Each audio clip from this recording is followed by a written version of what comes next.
Good day, ladies and gentlemen. Nice to see you today. My name is Dustin Cormier, and welcome to another episode of How to Rock Astrology. Today, we are going to talk about, distinctly, about Mars in Virgo, in the sign of Virgo. I'm gonna use some texts to sort of build up my thesis and idea of what Mars is like in Virgo. It's going to be a combination of my own intuition as well as certain texts that I'm going to read from. In the end, what a huge emphasis of this series about is talking about the sexy nature of Mars and how Mars contributes and in what way Mars contributes to your sex drive. I'm going to get most of that information throughout the series from Erotic Astrology by Phyllis Vega, The Sex Secrets of Your Horoscope Revealed. But I'm going to try to round it out with a few other things. So, it's a pleasure to see you today. I hope you stick around. Just in case you want to know a little bit more about me, you can visit my website, dustincormier.net, where you can see my book. It's about psychedelics and erotica. It's a poetry book.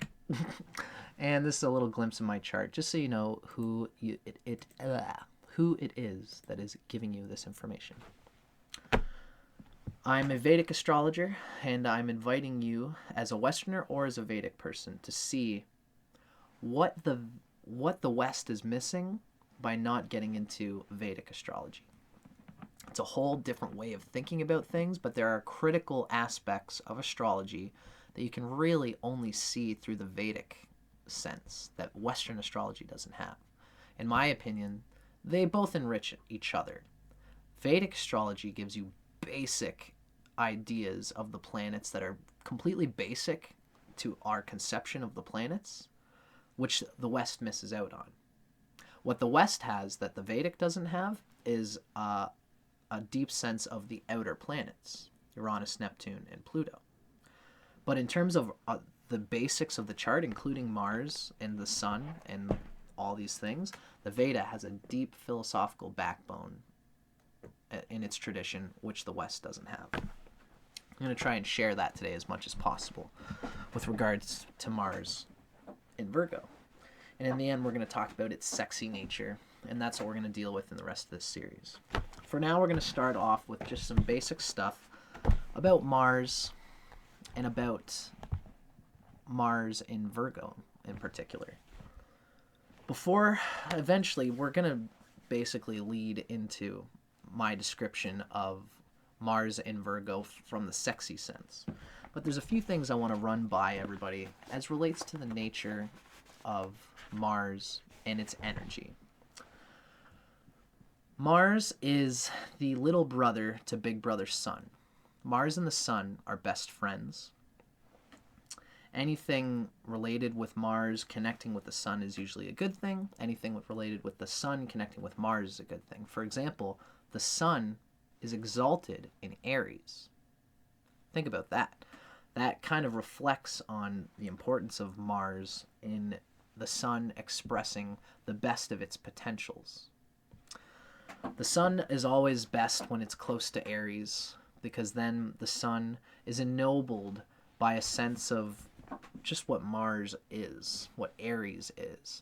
It's a constant challenging of the self, of this state of my energy body, of this state of my psychology, this state of my emotional framework.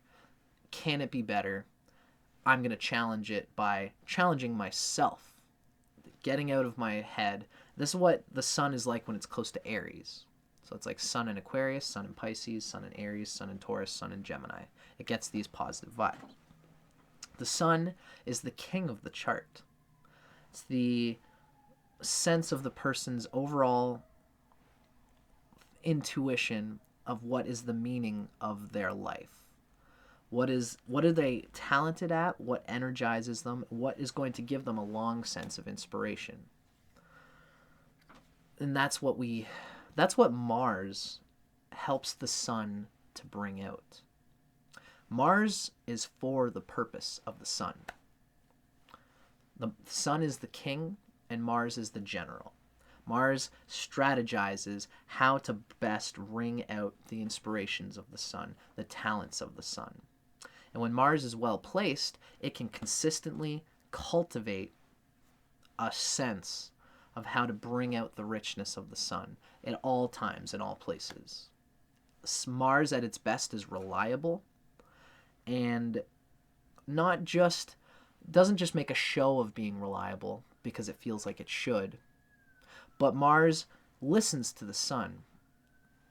Mars at its best will listen to what the sun wants and will cater its energy to what feels least wasteful, and will listen to the relationship between action and effort and results. Mars in Virgo is more of this show of being reliable. Mars in Virgo is very close to its debilitation point, that being Cancer. Hate to say it, but it's true. Debilitation is a matter of proximity. You know, when you read a book and it says Mars is debilitated in Cancer, so you could look at your Mars in Virgo and say, oh, thank God it's not Cancer, so it's not debilitated. It's still very close. It's in the proximity of Cancer. It's only 2 signs away. So Mars here is a little bit erratic.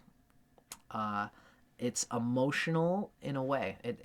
Emotions and frustrations and agitations knock this Mars off its course, even though it wants to be reliable. It wants to sit at its stated post. The Mercury, whatever organization, whatever job, whatever thing that this person tries to be useful in and constructive and reliable in, they will try to be there, but it might not always best fit what energizes Mars.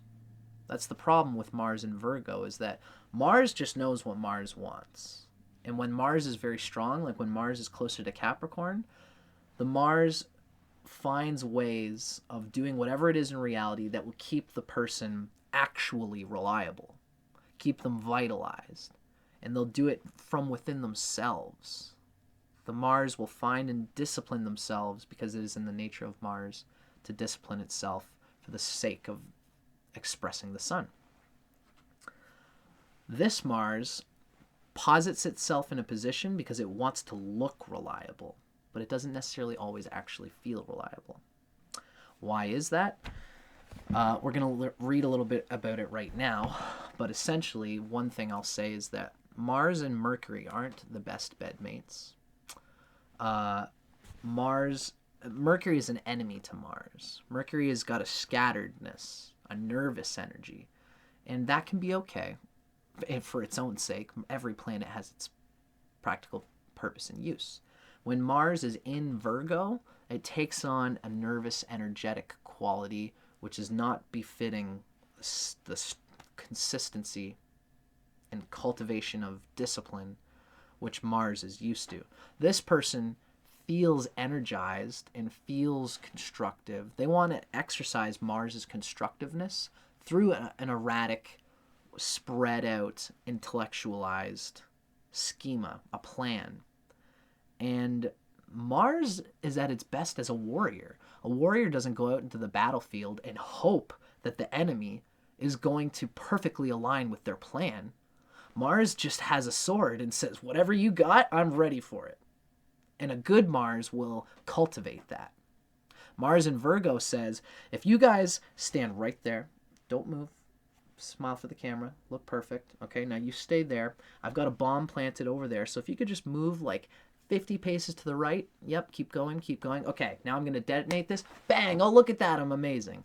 Life doesn't give the Mars this perfect planned thing, right? And that's why this Mars can get agitated and frustrated when reality doesn't give it what it wants. We're going to do a quick little reading from one of my favorite books, Astrology, A Cosmic Science by Isabel M. Hickey, talking about Mars in Virgo, the fuss budget.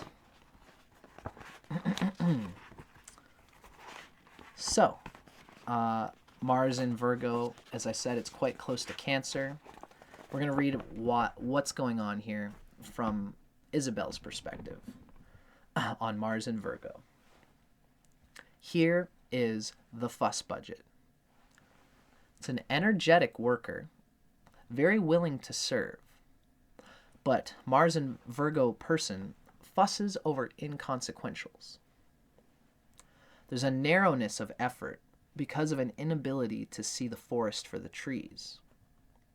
It's like this person wants to have, a perfect plan. And if the plan doesn't seem to line up, then it's like, I'm not going to waste energy on this. It's not going to ultimately serve me. It's like they will only put in effort if there's a perfect plan that they can see working down a pipeline. And when they do, they can really stick to that perfectly planned pipeline. But this doesn't always happen. And that's why they were like, I'm going to wait until the perfect plan unfolds itself for me. And when it doesn't, which it won't, they will stagnate in their Mars energy. They won't cultivate the ability to hold the sword and be ready for anything that comes. This person quarrels with employees and dependents due to endless fussing over details. They're kindly people and they're not bad-tempered as a rule. Generally, it's just they're patient per se. Although when it comes to a bunch of details getting frustrated, they'll be like, and they'll be impatient. But when you're talking to them, they're nice and they're trying to listen in order to help what you want. The higher types, the higher personality of this type of Mars and Virgo, they can be very helpful with a strong desire to be of help to others. They're practical, they're ingenious in a lot of ways, and they're very industrious. They know how to be industrious and frugal. They're hard workers, but they get very irritated when others do not work as hard as they do. Their great virtue is mastery of detail, but they must learn not to waste time on non-essentials. It's coming from Astrology, A Cosmic Science by Isabel M. Hickey. A much used book of mine. I recommend it for everybody. It's a Western tradition book. So that was the nature of Mars and Virgo in a very deep sense. Now we're going to hear another reading of Mars and Virgo. First thing I'd like to talk about. This series, again, I'm Leo rising, so the sun is very important for me, obviously. And my sun is in Scorpio, conjunct Mars at the same degree, 16 degrees of Scorpio. Whole lot of sex energy going on here. I just get enlivened just by talking about it. And so that's why a big part of this series is going to be capitalizing on my interest in sex and the blending of the psychology of the unconscious archetypes of the planets. So that's the key tone of this series, and it's going to be coming from books, from this book in particular.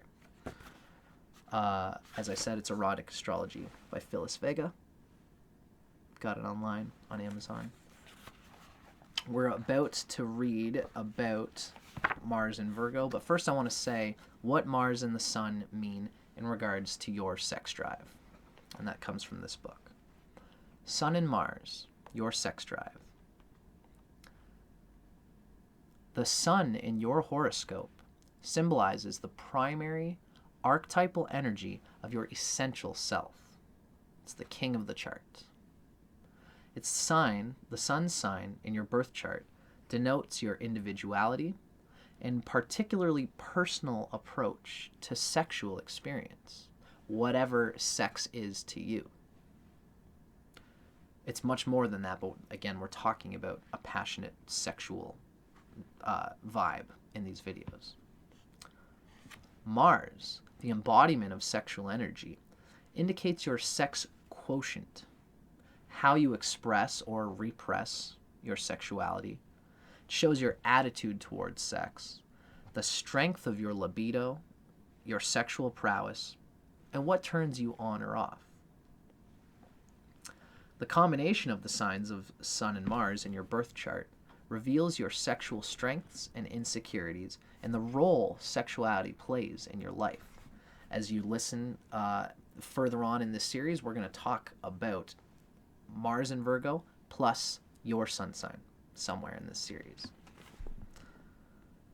The sexual characteristics of each sign differ greatly, but by understanding the astrological dynamics of your own sun sign, Sun-Mars combination, or that of your significant other or potential partner, you gain tremendous insight into one of the basic motivating forces of life, the sex drive. And it is so true. It's a huge part of the motivating factor of all life in general is sex at a biological level, but also at a spiritual level. Tantra definitely gives a deep nod to sexuality. Tantra is a religious, spiritual archetype. When you get into Tantra and Kundalini and this sorts of things, you realize that you really can't repress the appetites and the hungers of the soul. Even though, like, you know, it's almost like an AI, like a robot would say, hunger is, it's illogical. It sucks that humans get hungry. It's too bad. It's too bad that they're not like us robots who don't get hungry. But us humans would say that this is a part of what makes us human, keeps us animal. It's your hunger for a lover that drives you, despite all odds, to get to this thing that you deeply hunger for.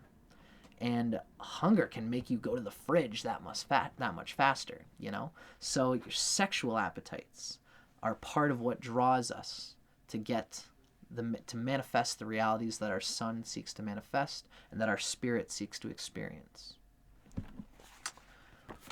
Now, let's talk about Mars and Virgo specifically as relates to sexuality and the erotic. Mars and Virgo. It's an earthy and somewhat nervous sexuality characterizes those with this horoscope position. Although your physical needs are strong, you keep your emotions under strict control, making you more than a little hesitant about letting yourself go.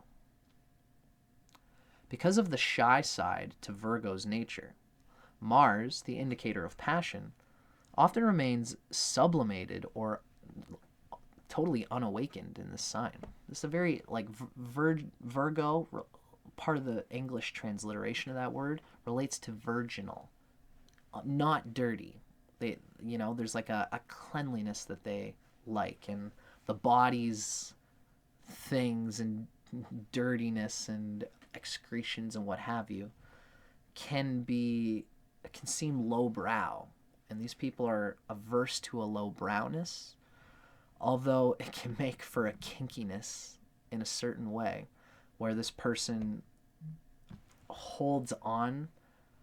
tries to hold on to a sense of cleanliness. And we all know about Virgo is that there's a virginalness that they try to go for, and being dirty makes you only that much more clean when you do get clean. And it's like they like to sweep up the dirt that's underneath the carpet, and sexuality is that dirt. So when they can let it out, it's like a primal thing, because they're so tight ass about not being too, it's like unawakened but sleeping and wanting to be awakened. Not for everybody. This could be a very unsexed, asexual personality, which is okay, of course. You know, if you're reading this, you ought to know that that's not a bad place to go if you want to go there. Just keep in mind all these things and considerations about sexuality, how useful and important it can be. Because of the shy Virgo nature, Mars in Virgo, indicator of passion, often remains sublimated or unawakened to sexuality in this sign. But you're a perfectionist, and you strive to be as good as possible at everything you do, including sex, even if it's from a mental fascination. Anybody who's earthy, this person, like a Taurus or even Capricorn, has a sexuality that they just wear on their sleeve that's quite natural. And anyone with any earth signs will appreciate how mentally perfectionist the Mars in Virgo is about sex, and it can be very cute, almost nerdy. And they will put the studious effort into pleasing the partner. Typically, Virgo has a great sense of humor and appreciates wit in others, but not necessarily crudeness. You want a lover who can act with decorum and refinement in public, but yet abandon his or her inhibitions in favor of an earthy lustiness in private. You love someone you can be seen with, and you respect for their refinement, for their quiet glories, and for their just not being too crude or fiery, essentially, right? It's like square to Sagittarius. It's like there's a distaste for outward, not necessarily sexuality, but like obtuse, gross, crude sexuality out in public with others. But yet, the other side of Virgo, being a dual sign, just like the other three dual signs, mutable signs in the West, there's a secret, tongue-in-cheek desire to let go of the inhibitions and just be in an absolute earthy, sensual state of wild, lewd, quasi-kinky lustiness.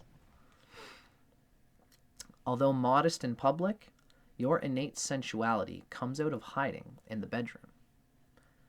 Your aim is to please, in bed and out, and you'll do as much or more than the other signs to ensure your partner's happiness.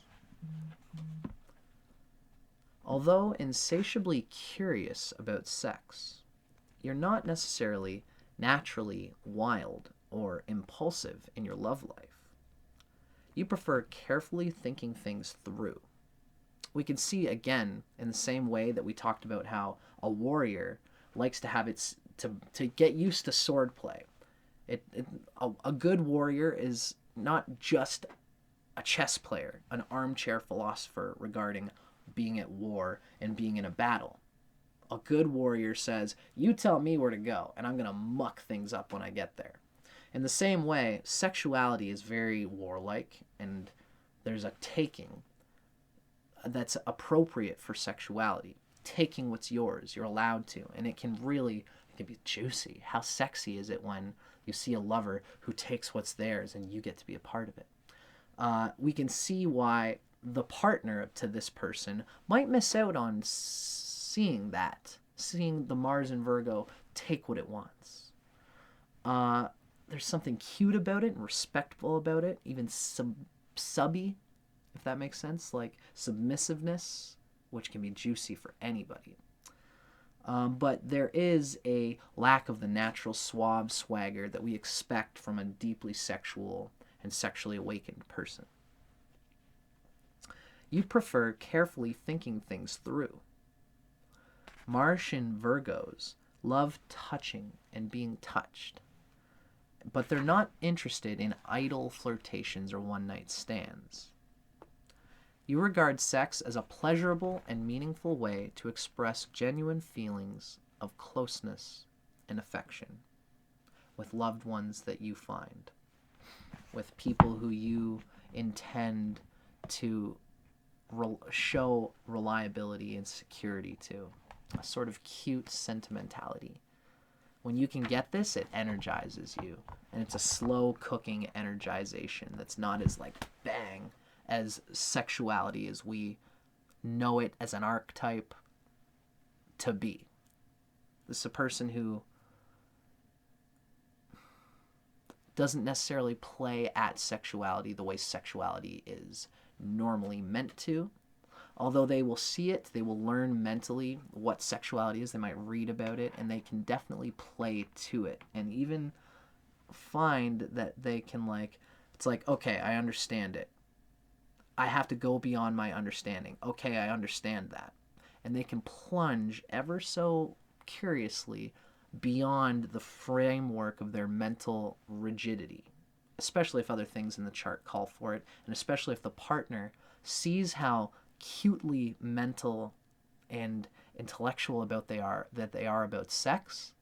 They would secretly wish for a partner who appreciates them when they're not sexual, who appreciates how mental they are about sexuality and how much they think about it.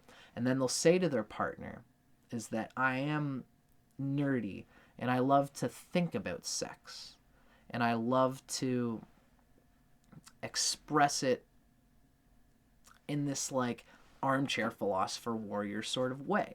And they would love a partner who appreciates that and says, I love it. It's darling to me. But then who kind of comes and like pulls on their hair and is like, so, I mean, like, I know that you think about it and that you don't like getting pushed. And then the Mars and Virgo is like, oh, you better stop pulling my hair like that, but keep doing it. There's like a you can dip your toe into the wild side with this combination because they understand that that's what sexuality is. It's this funny sort of duality that they can push ever so gently in their own meticulous way into, and then say, oh, that's enough for me for now. I'll wait till the next one when I can plunge my toe even deeper. And it's delicious when you do, but they don't often go that far into the deep end because they like the safety and security. They prefer to sublimate this sexual energy into reliable shows of affection to their loved ones. And they'd probably enjoy a lover who appreciates the periphery around sexuality, the lovingness, the sentiment, the fact that they try to be reliable in this way. All these, for someone to show appreciation for that is the kind of thing that would turn them on. Because then they can let go of their rigid grasp on it and seem silly, seem kind of like, blah, I don't know what I'm doing, but I do love to be touched. And for their bodies are probably very energized. And they love to just like, oh, I'm not used to this uninhibited level of just lustiness, blah, and then they let it go. It's when the lover appreciates everything around that lusty serpent that the lusty serpent can come through. And it can be delicious. It's a funny sort of duality going on between like lustiness and staying away from that lustiness. I digress. That was Mars and Virgo. I'm 27 minutes in, so that was a long video. I hope you guys enjoyed this. Feel free to watch further on to see how your sun sign brings out and caters to the nature of this Mars and Virgo. If it's an earth sign, it's in trine to it. If it's in a fire sign, the sun adds a fiery disposition, a pushiness, and even a certain sexuality.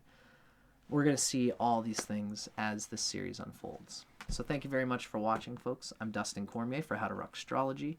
Let me know in the comments what you think about it, your experiences with Mars and Virgo, your experience of the sexuality of it, as well as the asexuality if you experience that. Astrology is so many-sided, and any comment you give helps us as a community of astrologers to understand what the hell it is that we're talking about and that I'm talking about. I'm giving you guys these textual references and my own intuition. Let me know what your experience of it is, because this is an observational science that's only true in our mutual recognition of the symbols being unfolded in our experience together. Love you, folks. Hope you enjoyed it. See you on the next one.